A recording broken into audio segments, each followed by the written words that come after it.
let's just go ahead and face it. If you're making cold brew at home from scratch, you're addicted to coffee, and maybe, well, probably just caffeine as a whole. But that's okay. Let me be of assistance.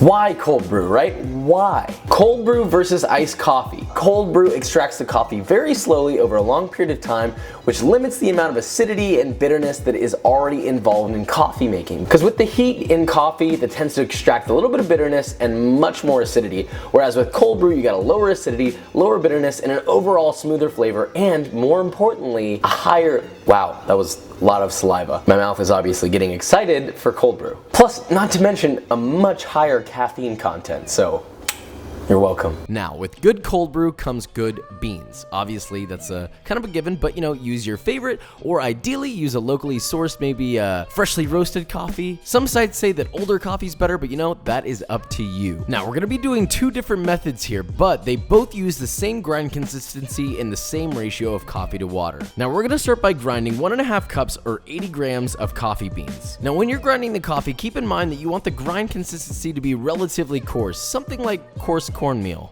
Then simply add that coffee to a half-gallon container. In this case, I used a half-gallon mason jar. They're really great and they're cheap. Now for method number 1, which is the immersion cold brew method. So to these beans, you're gonna add 6 cups or 1,400 grams of cold or room temperature water, either or, you just don't want it to be hot. Ideally filtered. Give that a good stir to make sure that you've hydrated all the grounds, put a lid on it, and place it in the fridge for 12 to 24 hours. 24 hours will make a much stronger brew, and 12 hours will make a pretty light brew. Now for method number 2, which is the hot bloom method. This is essentially the same thing, but this time you're only gonna add a third of your water, which has been heated up until it's steamy and hot, not quite boiling, but pretty hot. And if you want to be specific, probably somewhere around 205 degrees Fahrenheit. Give that a little stir to hydrate the beans and let it sit for 1 minute, no more, no less. Then immediately after that minute, add the remaining 4 cups of your water and make sure that that water is cold because you want to cool this mixture right back down. Yet again, give it a little stir, put a lid on it, place it in the fridge for 12 to 24 hours. Now, once that 12 to 24 hours is up, remove it from the fridge, and now we gotta strain it.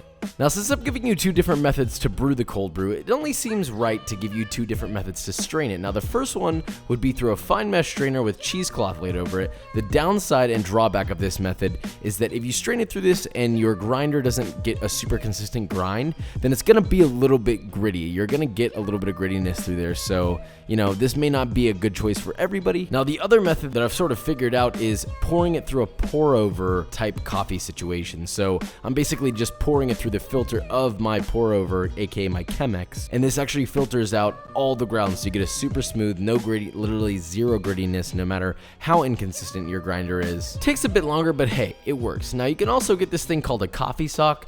It basically brews it and strains it for you. I'll put a link in the description if you want to get it. I personally don't use one, but a lot of people have been DMing me on Instagram about it, so I thought I'd give it a little bit of a shout out. So that is it. Cold brew coffee. I don't really know what else to say. It's coffee. It's iced. It's got a lot of caffeine in it, much more than regular iced coffee. And whichever method you choose, I trust you.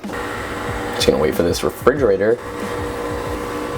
No, it's fine. Please, continue.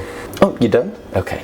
You get the gist. If you don't already follow me on Instagram, be sure to check the link below and follow me, DM me your creations. I love seeing what you're making. And as always, if you enjoy this video or you learned something, leave a like, subscribe, and I will see you next week.